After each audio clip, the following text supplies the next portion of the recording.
Welcome everybody.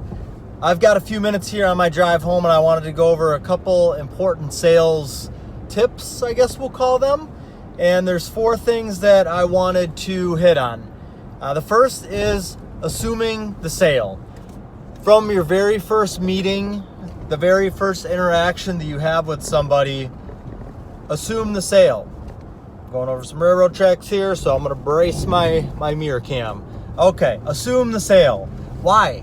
Why do you do this? Because most of the time when people come in and they're inquiring about building a new home or buying a new build home that you have, if you can give them all the information that they need, if you can be the first one to get back to them with their pricing or with any questions that they have, if they like you and they trust you, they're most likely going to go with you. So just assume the sale. Keep going from one step to the next.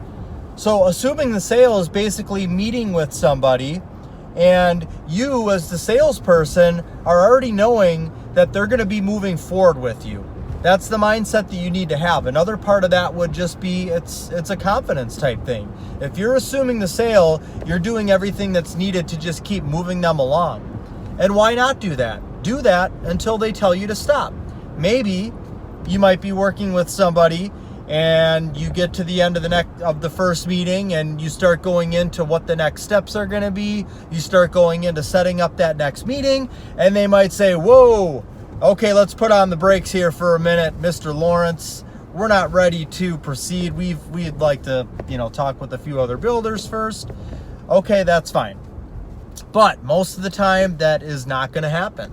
And if you assume the sale and just go into your meeting with a goal in mind, go into your initial meeting knowing about what you want to accomplish in that meeting and where you want to bring them into the next meeting. So go into every meeting like that. So my first initial meeting with somebody, if it is just a complete, I've vetted them a little bit on the phone. I don't meet with people completely cold, because a lot of times what will happen is they will come in and they'll start to tell you everything that they want.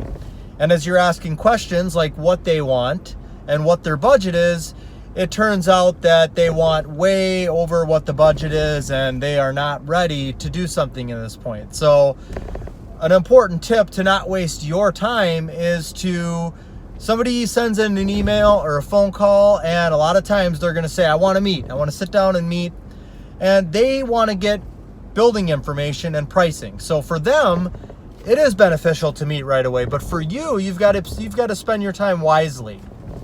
And you can't just meet with everybody that requests a meeting unless you are in a completely dry market or you're just starting off and you need that practice.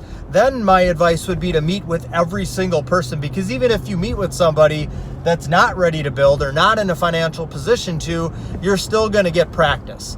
And professional sales is just like anything else, like professional sports or anything else. To be really good at something, you need to practice. You need to practice talking with people. You need to know how people perceive you.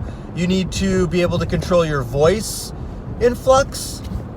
I'm kind of brain dead right now. I don't know if that word was right, but you know what I mean. If I'm talking to somebody and I want to really, truly get my genuine feelings over to them, this is the voice that I'm going to use. But when I'm giving them an honest answer and telling them the reason that they need to build with me and the reason they do need to do this now, see the kind of voice difference that we have there? So anyways, practice makes perfect. So let's get back to the topics at hand. Number 1, assume the sale. Why do we do this? Because most of the time, the client likes this. The client wants to go somewhere. Even if there's somebody that needs to shop around and they need to get all the prices, secretly, they want to go somewhere, they want to meet with somebody, and they want that person to impress them. They want that person to know what they're talking about. They want that person to be knowledgeable and trustworthy, because they secretly want to go in there and be swept off of their feet by you. So if you can do that, if you can give them all of the information that they need, provide the value, have a great message, and assume the sale, those are three of the most important things that you need in order to bring that person and have them build with you. Because one of the things that goes along with assuming the sale is providing them the information that they need so that you're able to keep them moving along. So if you've got the knowledge and things are coming up during your meeting and you're able to answer all of those questions, you don't have to spend a lot of time getting back to them with certain, questions or answers that they had. You can move them into the next meeting. So my initial meeting with somebody after I vetted them on the phone is basically getting more detailed info as far as what type of home they want, size, bathrooms, bedrooms, style, finishes they want in the home. I want to get enough information so that I can put detailed pricing together. And depending on the client, the type of home it is, how complex it is, I can even have my laptop out at the meeting and I can be entering in information into my pricing sheet so that they leave that meeting with pricing. And that is a huge thing, because I know that there are clients that meet with salespeople and it takes them a while to be able to get the pricing back. In the meantime, while that salesperson is working on the pricing or waiting for the estimating department to get the pricing done and then send it back to the client, myself, I'm already setting up the second meeting. So if you are quick and efficient, you're assuming the sale, you're going to be able to bring them from that first step or that first meeting to the next one. So assume the sale is number one. Number two is go into your meeting with a goal in mind. Write down what you want to get accomplished. If it's an initial meeting, make sure that your goal is finding out as much information as possible as far as what the type of house is or the size of house. You want to get as much information as possible so that you know, and you're going to be able to provide them with a price. Because that's kind of the first step there, is they need to know what the price is going to be, and if they're good with that, if it's in their budget, then they can move ahead. So if you are able to provide them a price, the next step is, okay, let's meet again and let's maybe get some more notes so that we can get a plan going and move to that next step. So know what you are going to be looking for in that next meeting and make sure that you go into that first meeting with that intent in your head. Number three is probably the most important thing, trustworthiness in your story and your background. People know, when you're knowledgeable about the products that you use in your home and how your homes are built, and these are just the basic nuts and bolts about the homes that you build. And if you don't know this stuff, if you're new, you need to learn it. Spend a day with one of the expediters, walk through houses, talk to the subs, get familiarized with this terminology so that when you're walking somebody through a house, you're able to know and look like you know what you're talking about. And you need to know what you're talking about, because that instills trustworthiness. And when you're able to tell people what you do and your story and how you've been learning things and how you know things, that is going to go a long way. If somebody trusts you, don't ever lie to them. When it comes to them asking, what's your build time like, or how soon can we get started? Don't tell them we can get started in 2 months just because you want to get that sale. Be realistic about it, because what's going to happen? Say they commit, now they're expecting to start in 2 months. You knew it was going to be 3 months before they were able to start. Things are already off to a bad start. You got that sale, but you can damn well rest assured, I might have to edit that out. You can rest assured that they are going to tell their friends, yeah, we had a good building experience, but in the beginning when we asked Jason how long it was going to be before we were starting, he told us 2 months. It ended up being a whole month longer than that. To where if you would have just told them in the beginning, the 3 month point, and then you start in 3 months, Jason told us we were going to start in 3 months. We started in 3 months. We love him. We love Joseph Scott Homes. They did a great job for us. So you need to instill that trustworthiness.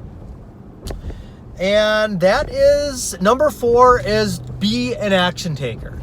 The people who take action, the people who get that pricing over to the client first and set up that next meeting before any of the other builders get a chance to, the action takers. Be aggressive, not overly aggressive or pressuring. I don't pressure anybody to do anything. In this market, this is an order taking market right now. And in order for you, I guess depending on the region that you're in, but in order for you to sell as many homes as you possibly can, you need to meet with as many people as you possibly can, and you need to get them through the process as quickly as you possibly can, not lacking any quality, of course. But be an action taker. That doesn't mean be overly aggressive or pushy, but be the guy that's getting back to them first. Be the first guy that they meet with. Be the guy that sets up that second meeting before they've even met with the first builder. If you're that guy, if you're the action taker, that's going to pay benefits. So let's recap really quick here. We've got assuming the sale. Number one, assuming the sale. Number two, have a plan of action ready for that meeting and know what you want in the next meeting so that you can capitalize that on the first meeting and set up for that second meeting. Have a goal in mind with the meeting. Number three, be an action taker. The action takers are going to get more clients and more building contracts than the other guys. Number four, and most importantly, be honest, trustworthy, get your message down. People are going to buy the houses that your builder is building because of you. It's your story. It's how trustworthy and honest you are.